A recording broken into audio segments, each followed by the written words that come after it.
তোর এত বড় সাহস, তুই আমার গায়ে হাত করলে?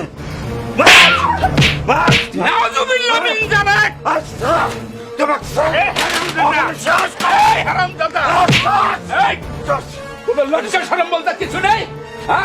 আমি কে? আমি কে তুই চিনিস না? তুই আমার বাপ। আমি তো আমাকে মারলো।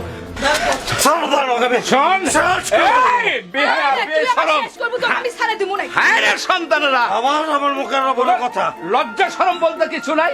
হ্যাঁ, আর এই তোমার বাপ মা কি চোখে লজ্জা শরমের কালি দেয় নাই? আমার লজ্জা শরম তো সব ওই বাচ্চাই খেয়ে ফেলে দিচ্ছে। 1 টাকা কামাই করার মরদ নাই, জুয়া খেলার জন্য আমার কাছে টাকা লিবে যাচ্ছে। কত বড় হারামজাদা, চিন্তা করে দেখেন। আর মানে না যে সংসার কিভাবে চলে,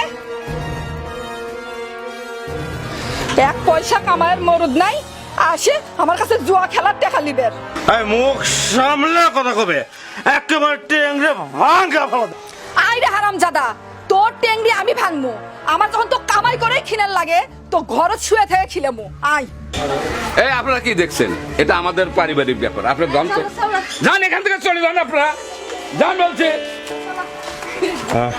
তুই আমার বড় আদরের ছেলে ছেলে রে, আজ তুই নেশা করেছিস, আমার খুব কষ্ট লাগে। পাড়ার লোক আমাকে তোর এই ঘটনায় সৃষ্টি করে। দুনিয়াতে কাজ কম পড়ছে, বাংলাদেশে কাজ নাই, রিক্সা ছাড়া একটা মুদি দোকানে থাক, একটা এনজিওতে কাজ কর, আসবে না টাকা আসবে না। বউ সামান্য একটা চাকরি করে, আর সেই টাকার প্রতি তোর এত লোভ। হ্যাঁ, সেই টাকাটা তোর জুয়া খেলতে হবে, নেশা করতে হবে। ভালো হতে পারিস না? এই ভালো হতে কি পয়সা লাগে? আমি বলতেছি এরপর থেকে এই ধরনের ঘটনা এই বাড়ির ভিতরে আর চলবে না। আর বোমা শোনো, তুমি প্রস্তুতি নাও, কাপড় চুপড় নিয়ে ব্যাগটা নিয়ে রেডি হও, আমি তোমার বাপের বাড়িতে রেখে আসবো।